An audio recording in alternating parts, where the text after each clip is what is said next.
Bonjour les élèves du premier AS du cycle collégial. Je vous présente la correction de l'évaluation du chapitre 1. Évaluation du chapitre 1. Découvrir le milieu naturel. La correction, c'est évaluation et correction. Partie 1, restitution des connaissances. Exercice numéro 1. Définissez les mots et l'expression suivante. A. Milieu naturel. Qu'est-ce qu'un milieu naturel? B.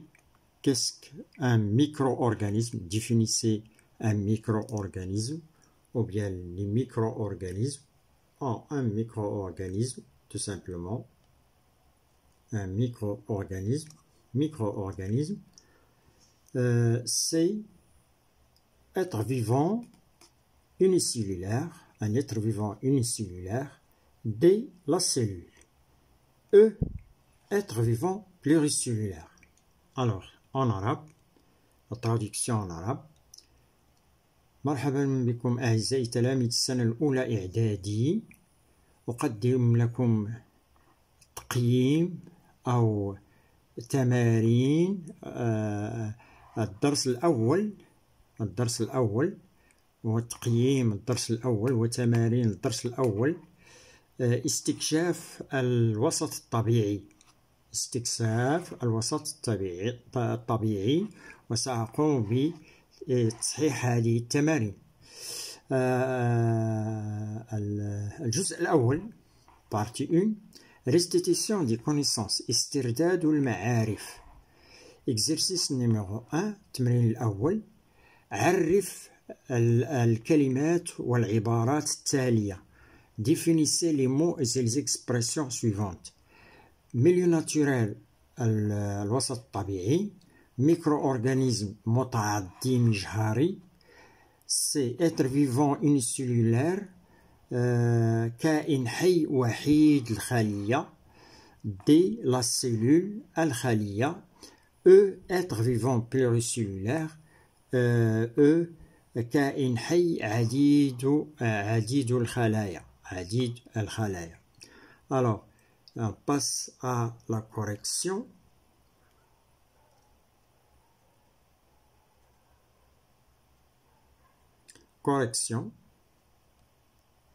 Voilà.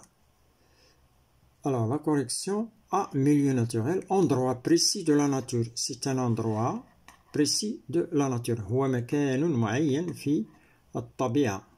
Micro-organisme, être vivant microscopique, invisible à l'œil nu. Micro-organisme, كائن حي مجهري لا يرى بالعين المجردة. Être vivant unicellulaire, être vivant constitué d'une seule cellule. كائن حي مكون من خلية واحدة. La cellule, unité structurelle des êtres vivants. وحدة بنيوية للكائنات الحية. E. être vivant pluricellulaire.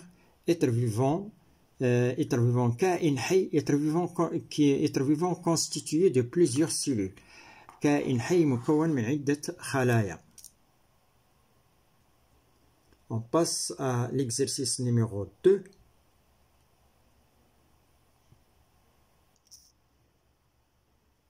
Exercice numéro 2. Cherchez l'intrus dans les mots suivants. ابحث عن الدخيل الكلمة الدخيلة أو العبارة الدخيلة الكلمة الدخيلة في الكلمات الآتية.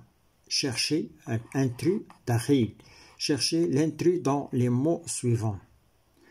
ابحث عن الدخيل في الكلمات التالية. Petit a, fourmi. Donc, je dois revenir un petit peu en arrière.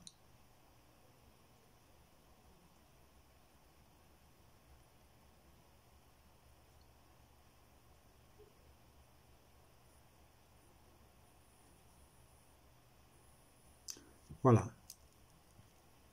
Ici, fourmi. exercice numéro 2, cherchez l'intrus dans les mots suivants. C'est-à-dire, ابحث عن الدخيل في الكلمات التالية. Alors, fourmi, النملة, جب, زنبور, الهواء, موس, نبات الحزازيات, les mousses, champignons, الفطريات. Donc, l'intrus, c'est l'air. Donc, vous entourez l'air. B, caillou, roche, caillou,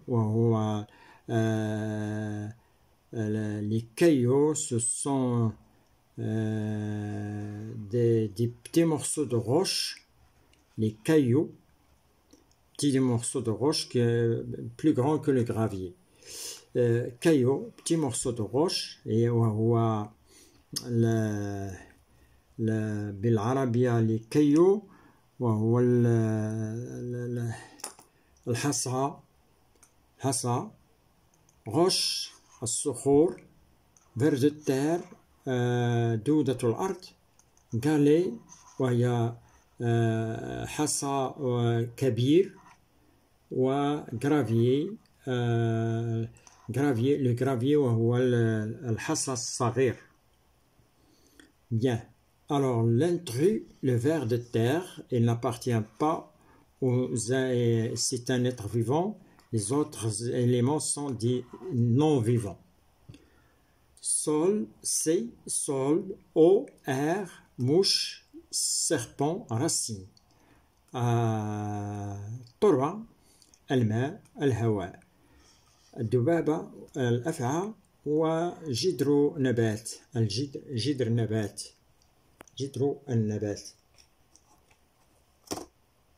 جدر النبات. Alors, l'intrus, ici, il s'agit de 3 intrus. Il sol, eau, air. Ce sont des êtres non-vivants. Ici, mouche, serpent, racine, ce sont des êtres vivants. Soit vous barrez cet ensemble et laissez l'ensemble vivant, ou bien barrez mouche, serpent, racine et vous reste sol, eau, air. Bien, on passe à la correction.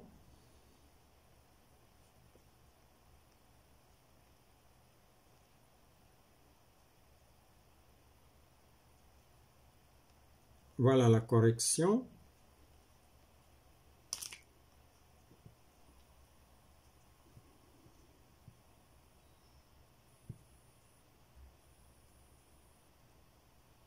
Voilà, correction. Air barré, ver de terre, sol, eau. Ici, il nous manque air. Bien. Ici, il faut le barrer, air plus air. Exercice numéro 3. On passe à l'exercice numéro 3. Énoncé.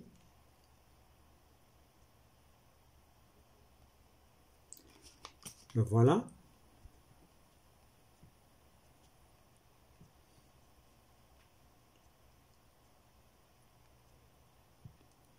Exercice numéro 3.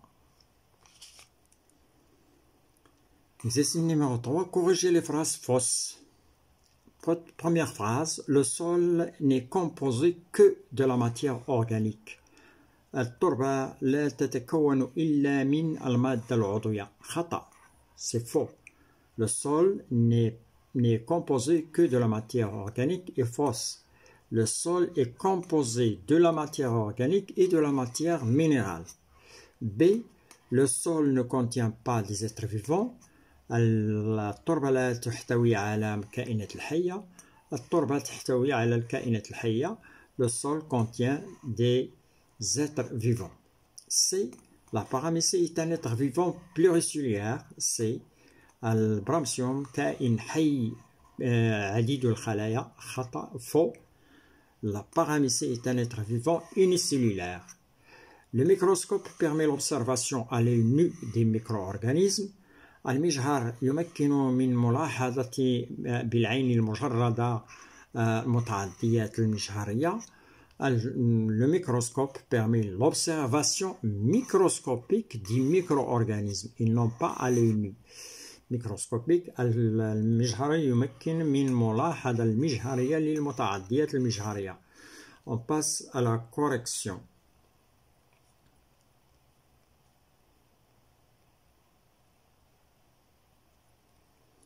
Voilà la correction.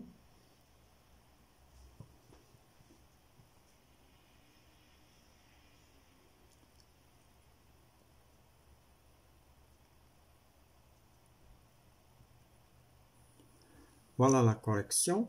Le sol n'est composé que de la matière organique de la matière minérale. De la matière minérale ici et de la matière minérale. Le sol n'est composé que de la matière organique et de la matière minérale. Aussi de la matière minérale, on peut ajouter et de la matière minérale. B. Le sol ne contient pas des êtres vivants. Le sol contient une diversité des êtres vivants, c'est-à-dire il contient des êtres vivants. C. La paramécie est un être vivant pluricellulaire unicellulaire. La paramécie est un être vivant unicellulaire. B. Le microscope permet l'observation à l'œil nu des micro-organismes. Le microscope permet l'observation microscopique des micro-organismes. On passe à la question, exercice numéro 4, cocher la bonne réponse. On va la cocher directement sur la correction. Alors, ضع علامة في أمام الجواب الصحيح, la bonne réponse أمام الجواب الصحيح. Alors, première, on distingue dans notre environnement. نميز في وسطنا البيئي. On distingue dans notre environnement. A. Des organismes vivants. Oui, c'est juste. Cochez la bonne réponse. B. Des composantes minérales. Oui. Des organismes vivants et des composantes minérales. Oui. Des organismes vivants et des composantes minérales, c'est juste. On considère comme appartenant aux vivants. نعتبره أنه ينتمي إلى الإحياء. Du sable, non, il n'appartient pas aux vivants. Une fourmi, elle appartient aux vivants, c'est vrai. L'air, il n'appartient pas aux vivants. C'est-à-dire, on considère. نعتبره أنه ينتمي إلى الإحياء. الصابل وهو الرمل. Une fourmi, النملة والهواء. Donc, la fourmi appartient aux vivants. Pour mesurer l'humidité du milieu naturel, on utilise les قياس الرطوبة في الوسط الطبيعي. نستعمل hygromètre قياس الرطوبة, c'est vrai. Un luxmètre وهو قياس الضوء. Un baromètre وهو جهاز لقياس الضغط. Donc l'hygromètre sert à mesurer l'humidité dans le milieu naturel. On passe à l'exercice 5. Construisez une phrase en utilisant les mots et l'expression suivante. Être vivant unicellulaire, la paramécie, une seule cellule. Une seule cellule. Alors, vous avez de la correction au-dessous, mais je dois la cacher. Alors, être vivant, unicellulaire, la paramécie, une seule cellule. Alors, construisez une phrase en utilisant les mots et l'expression suivante. À partir de ces expressions suivantes, vous allez construire une phrase. كون جملة من الكلمات والعبارات التالية. Être vivant, كائن حي, unicellulaire, وحيد الخلية. La paramécie, le bramsium, une seule cellule, خلية واحدة. Donc, la phrase ça sera comme suivant. La paramécie est un être vivant constitué d'une seule cellule, on l'appelle organisme unicellulaire. Organisme unicellulaire. البرامسوم كائن حي يتكون من خلية واحدة فهو يدعى متعدي وحيد الخلية، متعدي مجهري، ميكرو أورغانيزم مجهري، أو فهو يدعى كائن حي وحيد الخلية. On passe maintenant à l'exercice raisonnement scientifique et expression écrite. On passe maintenant à l'expression écrite et graphique et raisonnement scientifique. Voilà.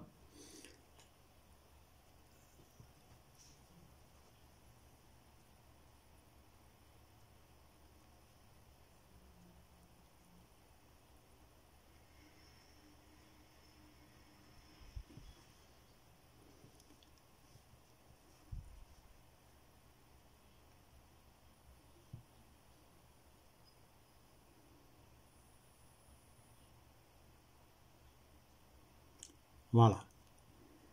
Nous sommes ici, après l'exercice 5, raisonnement scientifique et expression écrite, dans la page 3.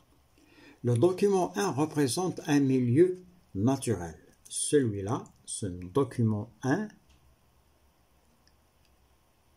voilà.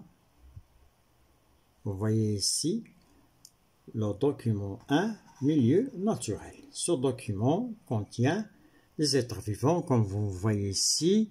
Le sol, milieu vivant. Le sol est constitué de fourmis, glomérus, voilà, vers de terre, les feuilles mortes.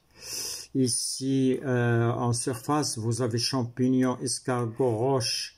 Vous avez héron, la vache. Vous avez le bois. Vous avez feuilles mortes ici, les feuilles mortes. Cloporte, ici la vache, ici je monte un petit peu, si je monte pour vous montrer le haut, voilà, vous avez ici arbre, vous avez ici arbuste, petit arbre ici, on n'a pas mis le nom mais des petits arbres, vous avez ici les oiseaux, vous avez ici en haut de l'arbre, vous avez chenille ici. Alors, voilà les éléments qui constituent ce milieu naturel du document 1. On passe aux questions proposées sur ce document. Alors, dégager du milieu naturel du document 1 ces différentes constituants. Les différentes constituants, et mettez-les dans le tableau suivant. استخرج من الوسط الطبيعي للوثيقة 1 مختلف مكوناته وضعها في جدول الآتي. Les êtres vivants, avec un S ici, les êtres vivants, les animaux et les végétaux. Alors, animaux, végétaux. Constituants non vivants, les constituants non vivants, الكائنات الحية الحيوانات النباتات, les constituants non vivants, المكونات الغير الإحيائية و leur état physique وحالتها الفيزيائية. Alors, ici les animaux, comme on l'a déjà signalé, vous avez ici fourmis, glomérus, ici cloporte, et ainsi de suite. Vous montez le héros, et ainsi de suite. Vous les mettez ici. Vous avez jusqu'à 8 ou bien 9 ici. J'enlève. Vous avez 9 animaux. Ici, j'enlève 10 et 11. Si je les compte en haut, vous allez les mettre en bas dans la réponse. Alors, si je les compte en haut, voilà, vous avez 1, 2, 3, dans la terre 3. Les animaux toujours 4 escargots, 5 la vache 6, le héron 7, les héros 7, les oiseaux 8 et la chenille 9. Donc vous avez 9. Pour les végétaux, vous avez l'arbre, arbuste 2, l'herbe, vous l'ajoutez 3, et vous avez aussi le quatrième, l'herbe tout simplement. Il y a le champignon, 4 champignons. Vous avez ici 4 champignons. Les non-vivants maintenant, les non-vivants, vous avez le bois, les roches, l'eau, 1, 2, 3, l'air 4, le sol 5. Voilà la réponse de cette question. Alors,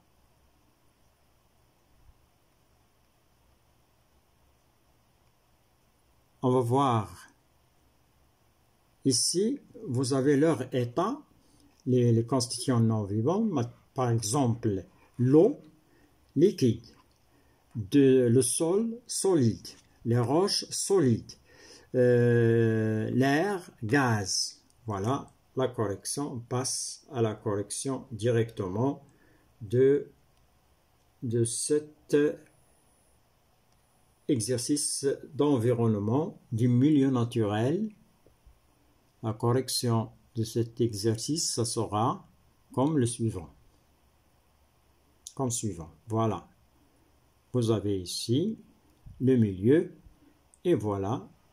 Vous avez ici les oiseaux, la vache, le héron, escargot, ver de terre, fourmis, ici cloporte, 8 chenilles, 9 glomérus. Bien. L'arbre ici en arabe, l'arbre ici en arabe ça sera الطيور, البقرة, بلشون, الحلزون, دودة الأرض, النمل, كلوبورت وهو حمار القبان, glomérus قرموش, وشني وهي دودة القص. Ici, vous avez الأشجار والفطريات والشجيرات والعشب. Ici, l'air, l'eau, le sol, الهواء, الماء والتربة. الصخور, الخشب, les feuilles mortes وهي الأوراق الميتة. Leur état physique, l'air gaz, l'eau liquide, le sol solide, les roches et les feuilles mortes, ce sont des solides. On passe maintenant à la correction, à l'exercice et correction de l'exercice numéro 2. Voilà. Le document 2 représente 3 appareils de mesure utilisés au cours d'une sortie écologique. Utilisés lors d'une sortie écologique. Indiquez les caractéristiques et l'unité de mesure de chaque appareil. Alors, on va voir les appareils, les instruments de mesure. Ici, les voilà. Les instruments de mesure.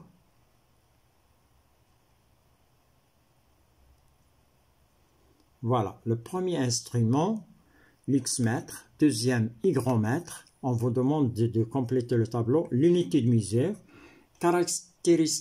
caractéristiques à mesurer. الخاصية التي نريد قياسها خاصية القياس الوحدة القياس والجهاز instrument de mesure جهاز القياس l'X-mètre وهو جهاز قياس الضوء hygromètre جهاز قياس الرطوبة و pluviomètre جهاز قياس الأمطار Alors la correction, on va voir la correction de cet exercice. Voilà. le document 2 représente 3 appareils de mesure. الوثيقة الثانية تمثل الوثيقة 2 تمثل 3 أجهزة للقياس 3 أجهزة للقياس تستعمل في الخرجة البيئية أو الإيكولوجية. عين خاصيات والوحدة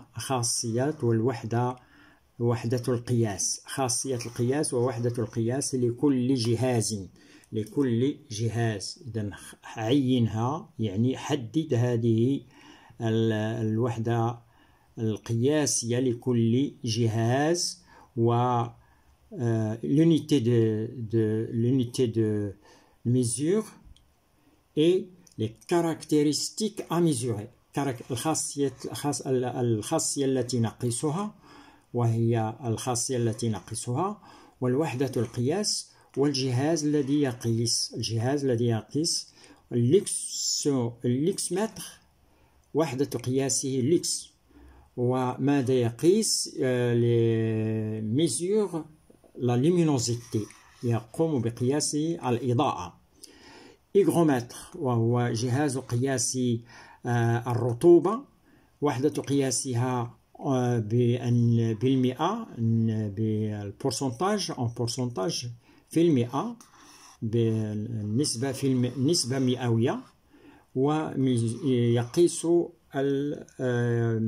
mesure l'humidité يقيس الرطوبة. وأخيرا le dernier instrument le dernier appareil pluviomètre جهاز القياس الأمطار يقيس la caractéristique de mesure la quantité de pluie يقيس كمية الأمطار وحدة قياسها بالمليمتر en millimètres. L'unité de mesure du pluviomètre est en millimètres. À quoi sert le pluviomètre? Il sert à mesurer la quantité des pluies. Et merci d'avoir suivi cette vidéo. On se retrouve à la prochaine vidéo et merci.